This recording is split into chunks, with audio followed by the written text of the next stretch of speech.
Hello ladies and gentlemen, my name is Ron Doyle. I'm a licensed electrician on Maryland's Eastern Shore. Getting a little tongue-tied here.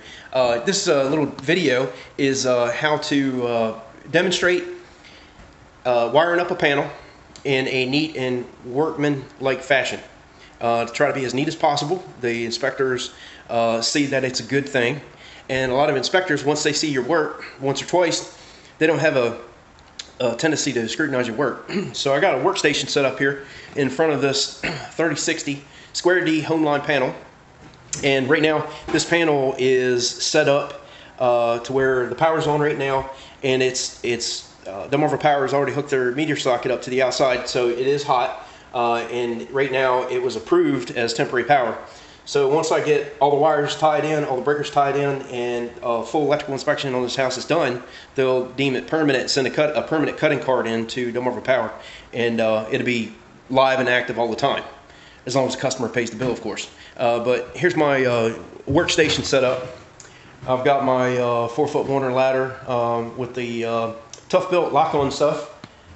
Shouldn't need a impact for this job, but it's on there. I've got my tough built. I got my tough built work pouch on the side with all my tools in it, and I've got my Milwaukee. They're not pack outs, but Milwaukee organizer. These are all my regular breakers, single pole, double pole, and some piggybacks in here. I've got my AFCI, GFCI combination breakers there. Got my fan going on. She's a little warm in here.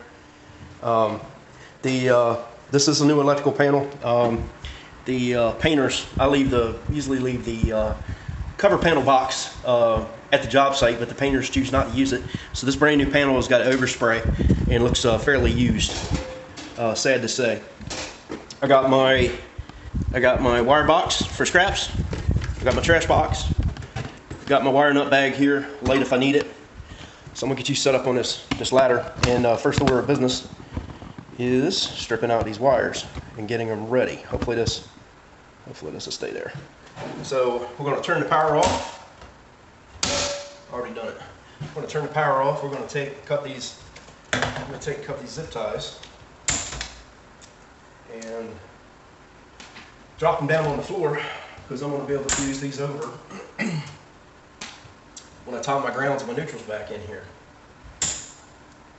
And if you pay attention to this and you cut this zip tie on this side, pull that out, you can use that zip tie over again. And like I said, to tie my neutrals and grounds toward the back of the panel, you don't really need a big zip tie to do that. But on this particular panel, I always put 120 volt wires on the right side of the panel and 240 volt wires on the left side of the panel. This house has a well and septic, a submersible well. It's not installed yet. Wires roughed in under the house. Service lights and outlet is roughed in under the house. And the septic system, the guys that are installing these septic systems require 2 wires, 14-2 and a 12-2. They want the alarm separate from the pump itself. So the pump's 240 volt. And the alarm is 120 volt, but they want it totally wired separate, so if it reaches a high water level limit, the alarm will still sound even if the pump is kicked out. So I'm probably going to do a time lapse on this video, and I'm going to cut a lot of this out or speed it up. But I always go about 4 inches down from the top of the panel, and I skin the wire very lightly, score it very, very lightly. I leave about 4 or 5 inches at the top of the panel, and the reason why is if you ever have to change this panel out in the future, you haven't skinned the wires up so high that you can't put a new panel in place of this. So you have a little bit of insulation to work with. So I cut the paper off, dropped it in my trash box, and I cut the part that I've skinned out into the box, and about right here, this is kitchen dishwasher. I'll put the blade there and pull. And when I put these tags on, I've already made up when I did the rough wiring on this house, I always put them one direction. So no matter what you're looking for in this panel, you're not flipping your head upside down trying to figure out what's what. So in this particular house, the kitchen dishwasher is going to be on my AFCI, GFCI breaker. So I'm putting the neutral and the hot in this jacket, and I'm leaving the ground wire to the back. Look at it, the writing is going from bottom face up, and I'm going to do every single one of them like that. Now, on these jackets, the electrical inspector, he caught me, and he asked me why I was doing this, but I would leave a piece about a foot long inside the panel of, I'd leave 2 orange, which is 10-2 or 10-3. I'd leave 2 of these jackets, which are 12-2, or could be 12-3. There's no need in this particular application that I would have that, and I would leave 14-2 jackets in there, and I would try to cut 2 tags of each, 2 pieces of each one, about a foot long, with the production date, the time stamp, the year, and possibly the inspector's name will be on this. If you ever have an issue with a piece of wire being defective off of a roll, you've kind of got proof of what's in this house. And I'm only doing this from what I've stripped out. I'm not taking this from my scrap bucket, putting it in the panel. I'm doing it right from this job. You'll always find different inspectors' names on here. You may find maybe a different wire company. One would be a simple simplex pull wire. Another brand could be Romex brand wire. Different manufacturers, but I try to keep a few of these. And also, if you're keeping a few of these, you can make tags out of them as you're going along. The idea of doing all this and the extra detail is trying to make it as neat as possible, and so it's a professional and workmanlike manner. And the inspector opens his panel up. If he's impressed, you did a good job. There'll be less to scrutinize you when they inspect this house. And I found that to be true from multiple electricians have told me that.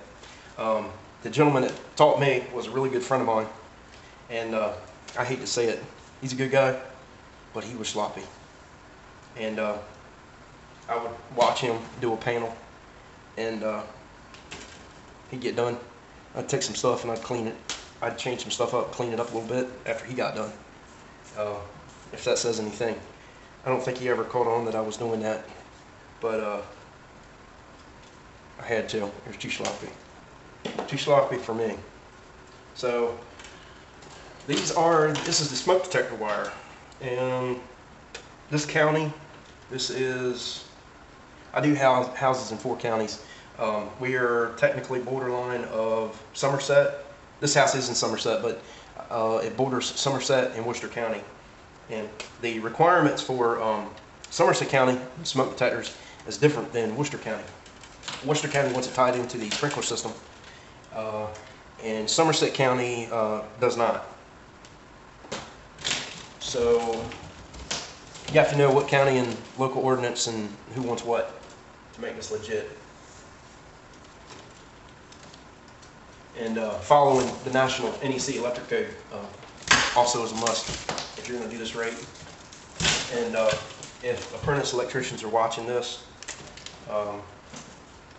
try to do as neat of a job as possible and impress your employer. He sees that you're apt to do a really nice job, he's going to be more inclined to give you a raise and be more inclined to putting you in a supervisor's position when your time comes around. Try to do your best job each and every day, and don't slack. It's slacking will never get you anywhere in life. It'll only bring you heartache doing a sloppy job.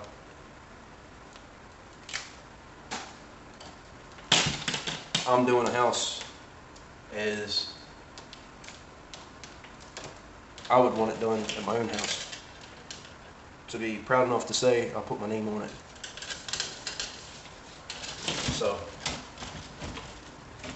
do good work and get in a supervisor's position.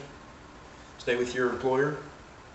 Learn as much as you can in your apprenticeship time frame that you have with him. And if he treats you good and you want to stay there, that's fine. You can make a lifelong career with the master electrician that you're working underneath of.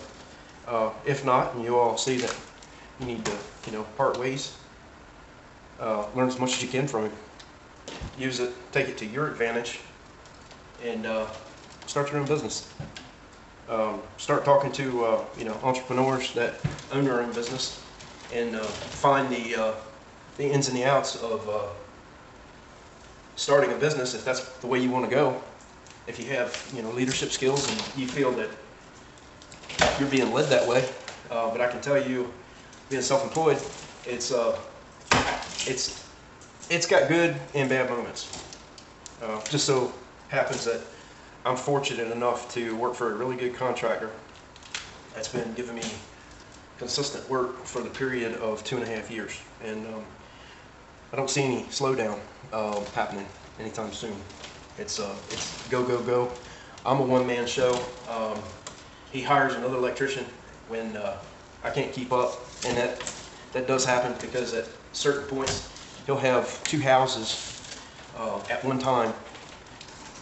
Foundations are being poured, and the block is being laid, and bricks being laid on 2 houses, and he's got 2 more houses are being framed, and he'll have 1 or 2 houses that are in the finishing stages and in the rough-in stages as far as my work, roughing in the house. But it's been non-stop for 2.5 years.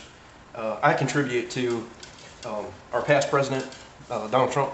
I mean, some of you might disagree with me, but I think he did us pretty good. He had a little bit of a problem keeping his mouth shut, though. I think that got him in trouble, and I think that might be one of the main reasons he lost the election. But hopefully he tries to run for the next election. He's got 1 more term he can serve. I would love to see that. But you see what I'm doing here? Stripping these tags off. This is the HVAC condensing unit. I'm going to keep going at this and get it to a point where I can walk you all through tying the grounds and the neutrals to the back, keep them out of the way, and stay tuned. We'll be right back. Hello, ladies and gentlemen. I'm back. Got all these wires stripped out, and it kind of looks like a cluster of spaghetti. One helpful hint I will say: keep yourself a paintbrush with you. Doing this, a lot of times these bus bars get coated with drywall dust during the drywall hanging and the finishing process, and possibly paint. You want to make sure there's no paint on these bus bars in this particular panel. It is a 3060 home line 200 amp main breaker, and the breaker's off, of course. I'm going to go around this channel, the perimeter of it,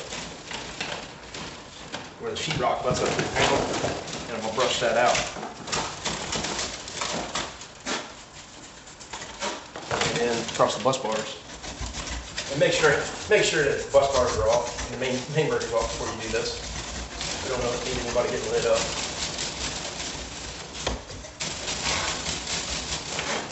Alright, that's done. What you're going to do is take, these are my 240 volt wires, these are my 120 volt wires. You don't have to do it this way. It makes for a really clean, neat installation. Sometimes if I run out of space on the 120 volt side, this right side, I'll run breakers to the top, because I always start from the main breaker, which main breaker is here at the bottom, and I work all my breakers from bottom up, because of course your first 2 knockouts are at the very bottom, and that's space. That is space 1 and 2 on these cover doors are always broke out from the factory. So I always start at the bottom. And what I'm going to do is take these wires. You can see this. I'm pushing these wires up. Now this is Square D's new product. I'm not too crazy about it. It's called the Quick Grip. I was wanting to show you. It's called the Quick Grip feature, and basically these are channels, and you break the knockouts out of them, and you kind of bend your wire and slide your wire into these channels, and then they give you 4 top caps that snap in like that. But what I found out, because I buy a lot of these panels, where this amount of metal has been taken out of this panel on right side, left side, and top and bottom, is they've made the panel so weak. When you stack these panels up, you get them out of the store, sometimes you'll find that this panel across the top is bowed, and these clips that are in here, these lock in to the panel body, they'll actually fall out, taking them out of the box. And the reason why is because this is bowed, where they stack them so high in the store, and so much weight on them, that they'll get a radius to them, and these will pop out. And a lot of times I have to straighten these panels out, top and bottom, to get these clips to stay. So I prefer the knockouts, the traditional 1/2-inch knockouts, and you can put your roll mice clamps into them. But anyway, we're going to push these. We're going to push these wires up, and we're going to take our grounds and neutrals in the left hand and pull them to the back.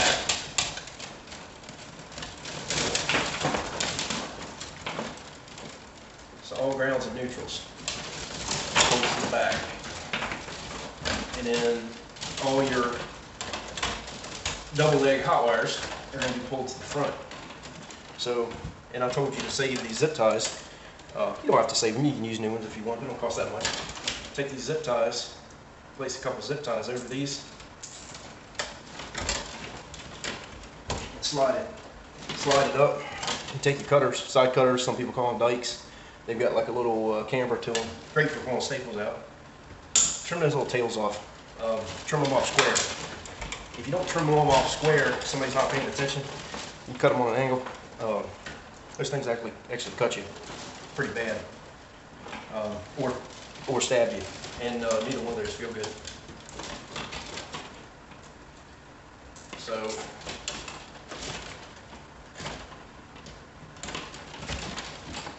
get that situated on that side. This is a different story. There's a lot of wire here.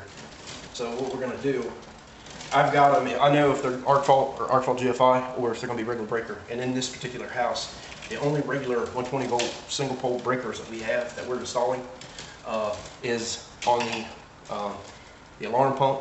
I went out and looked at it, make sure if you're wiring up a alarm pump in a lift station and a submersible well, because make sure you get the right voltage, make sure you put them on the right breakers. They want the alarm on a regular breaker, and they want the pump itself on a GFI breaker. The well, I believe Somerset Well Drilling is doing a well here, and they're going to want it on a double pole 20 regular breaker. And those connections, after I get all these breakers in, I'll tape off the ones that are not being used with red tape and then mark over them. And then Somerset, when they come, they'll do the hookup on the expansion tank side at the pressure switch. So right now, we're going to take all the grounds, and we're going to hold them in one hand and send them to the back.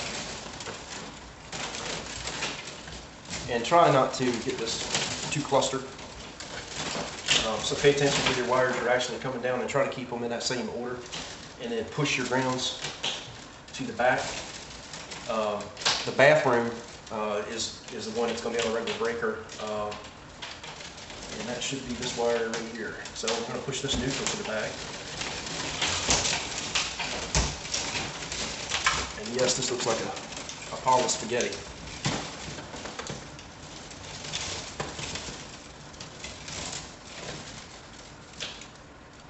And the outside outlets is going to be grouped into this also, because that's on a regular breaker.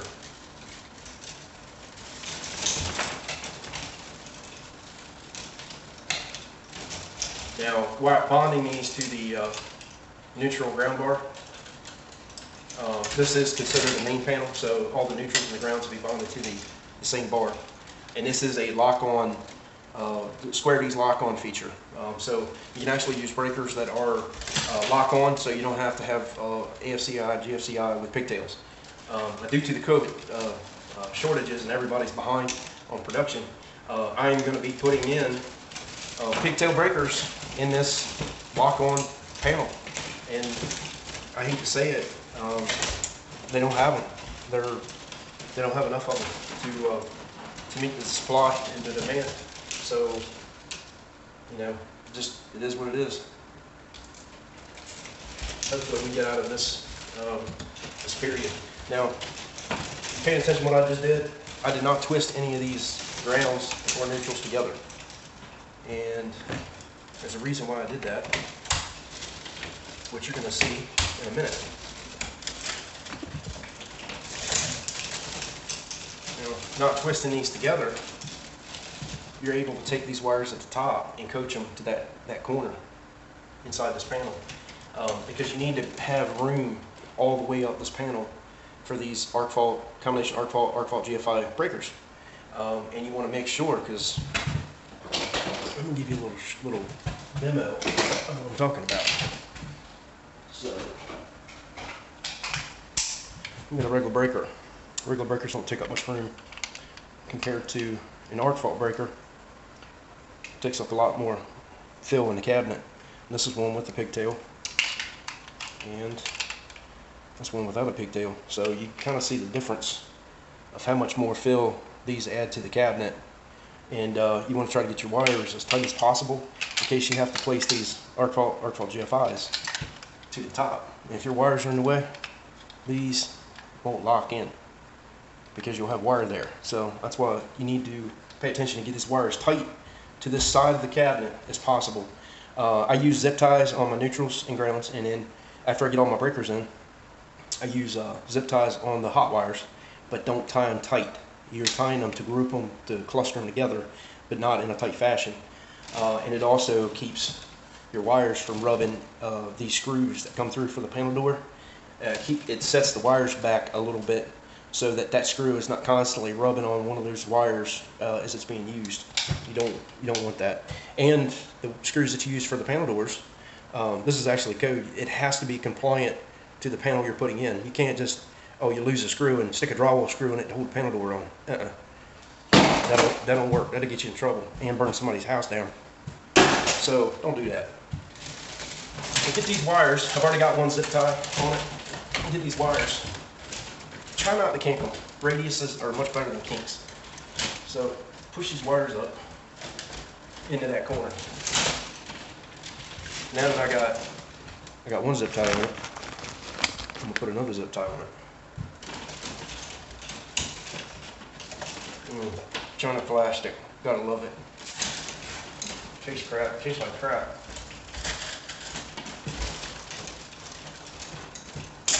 All right, the second one, I'm gonna put one more.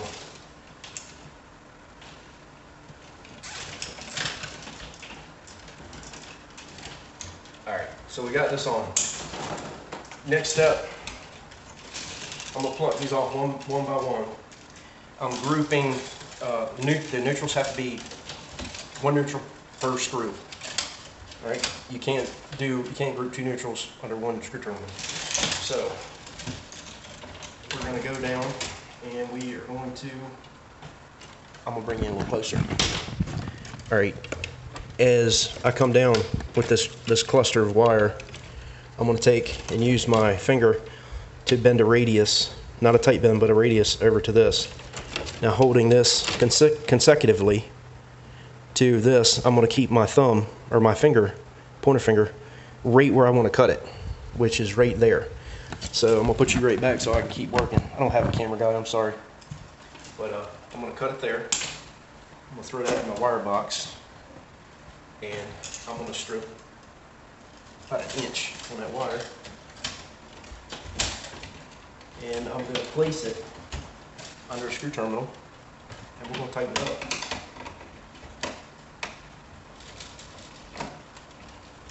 I wish I had my number 2 in here, and I forgot it. So we're going to use a straight blade. So I got that one. And I'm going to do the same thing with this other neutral, because there's only 2 neutrals. They're going to be carried on this side.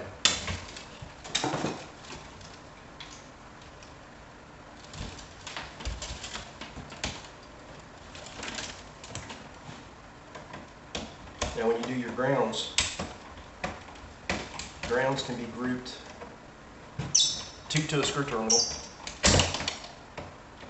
And I match up the size. So if I'm putting two grounds under a screw terminal, I'll do 2 14s, or I'll do 2 12s under a screw terminal. And the reason why is 12's thicker than a 14. And you don't want to marry a thick wire with a thin wire, crush one, and just tighten the other one. You want to make them consistent, supposed to use a torquing screwdriver on these. Very few electricians that I know have got them, own them, or use them. So what I'm going to do is match up my 212s right here. Use your thumb, put it on the wire, then coat the wire to a radius to meet up with the screw. And use your fingers to know where your cut's going to stop. So when I cut it, these actually came out even, and this is what's cut off. And you getting all of this wire in like this will make this very neat and presentable. So once I get these all in here, I'll give you a little sneak peek. I wished I had somebody operate the camera for me. I'd have it bring it in for a close-up for you. I don't have that luxury yet. Eventually, when I keep doing YouTube videos, I'll get a GoPro. Everybody's telling me to go that route. You can get a GoPro and put one on a chest mount. So then you'd actually be looking at what I'm doing. But I'm new to the YouTube community. I've been watching YouTube videos for quite some time. Very helpful. And figured a little bit of knowledge that I've got, maybe I could help somebody. Numerous people have helped me. You can find just about anything on YouTube. But anyway, let me get this tied together and I'll be right back with you. Okay, ladies and gentlemen, we got that part done. We've got the grounds and the neutrals bonded. And of course I do have my ground screw because this is a main panel. So the ground cabinet and the neutral bars are tied together, which is code compliant. And I've got this side done with neutrals and grounds. And now I'm putting on the breakers. I usually put on the double pole breakers first. These two breakers are this is condensing unit. This is the air handler. And you notice that I do loops on my wires and come in, and this is so if somebody else comes in here other than myself and has to move stuff around to add something, just say I fill up this panel, and I believe I'm going to have some spaces left over, but just say I fill this panel up, somebody wants to come in and put piggyback breakers in to free up some spaces to say wire up a shed or a jacuzzi outside. Piggybacks, I don't have any double, yeah I do. Here's a combination 30 double pole in the center and then two single 20s on the outside. So these can actually be added into the cabinet to free up space. That's a double pole combination. And then here is a single pole piggyback, which is two 15s in this Square D product. So that can be added, and they actually make a double pole, which it looks similar to this.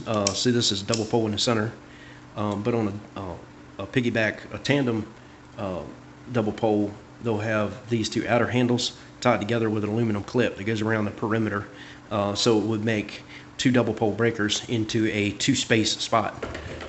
So I'm going to go ahead and get all these double poles in and get all the arc fault GFIs installed, and I'll be right back with you. Hello, ladies and gentlemen. I got that part done where get all the breakers put in, and I'm going to show you the final product to see what you all think about neat and tidy. Power's on right now. I've got to go through the house and check all the outlets, but all the lights are working. Basically, I do loops so that at any given time, if any of the order has to be changed to put piggyback breakers in, the wires could be moved up and down, and of course you don't congest your trough area to get your breakers in.